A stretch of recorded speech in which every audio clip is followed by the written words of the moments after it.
Manoj Kumar, Siddhnath sir teaching centre. आज मैं आप लोग को बताने जा रहा हूँ वह है जन्म। आईएससी के लिए मोस्ट इम्पोर्टेंट है। आईएससी +2 के लिए मोस्ट इम्पोर्टेंट है। तो जाने जन्म क्या है। रिप्रोडक्शन तो सब लोग जानते हैं कि जन्म क्या है। अपने ही समान जीव को उत्पन्न करना ही जन्म कहलाता है। अपने ही समान जीव को उत्पन्न करना ही जन्म कहलाता है, रिप्रोडक्शन कहलाता है। अब रिप्रोडक्शन होता है कैसे? यह दो विधि है। रिप्रोडक्शन के दो विधि है।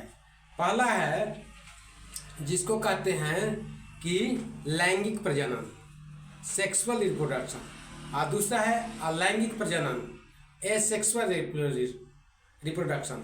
तो सेक्सुअल रिप्रोडक्शन तो सब लोग जानते हैं, यह जंतु में होता है, बड़े बड़े जीवों में होता है, इसलिए सब लोग सेक्सुअल जानते हैं। व्हाट इज सेक्स आप लोग जानते हैं। अब चलिए ना देखिए कि पुष्प में कैसे होता है, जो एसेक्सुअल रिप्रोडक्शन है, जो अलैंगिक जनन है।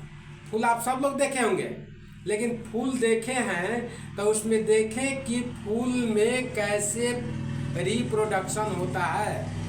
तो आए उसमें सबसे पहला चीज़ है परागन। रिप्रोडक्शन का सबसे पहला चीज़ है परागन। तो परागन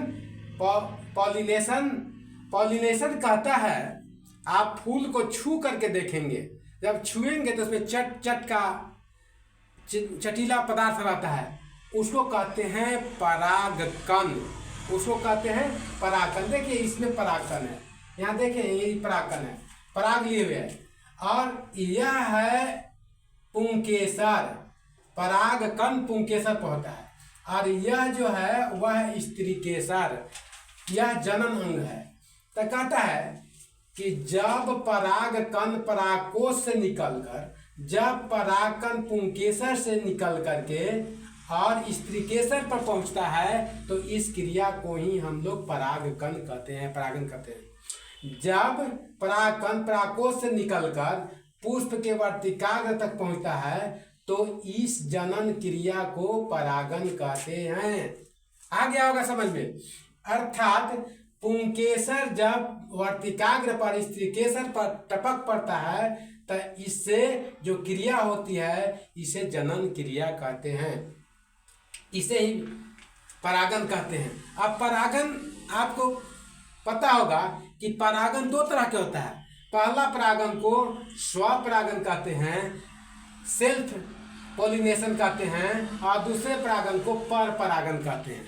स्वयं परागन का अर्थ है जो अपना परागन स्वयं करता है। अर्थात जब परागकण एक पुष्प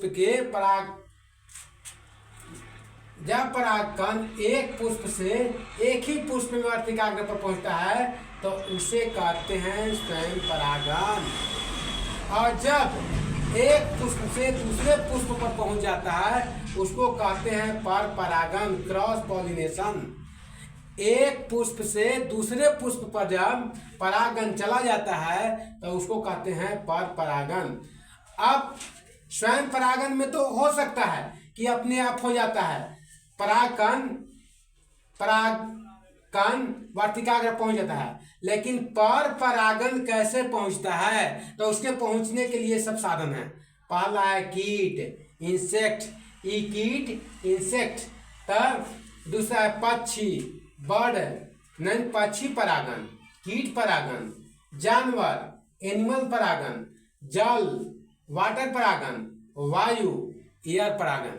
यानी ये सारे साधन हैं जो परागन की क्रिया करवाते हैं, और इनसे एक पुष्प से दूसरे पुष्प पहुंचाते हैं, तो इस क्रिया को पर परागन कहते हैं। तो प्यारे दोस्तों, आपको समझ में आ गया होगा कि परागन दो तरह का होता है। पहला को पर परागन कहते हैं, दूसरा को स्वपरागन कहते हैं। तो यह पुष्प में होता है। अगर यह वीडियो आपको अच्छा लगा होगा तो लाइक करेंगे और सब्सक्राइब कर देंगे।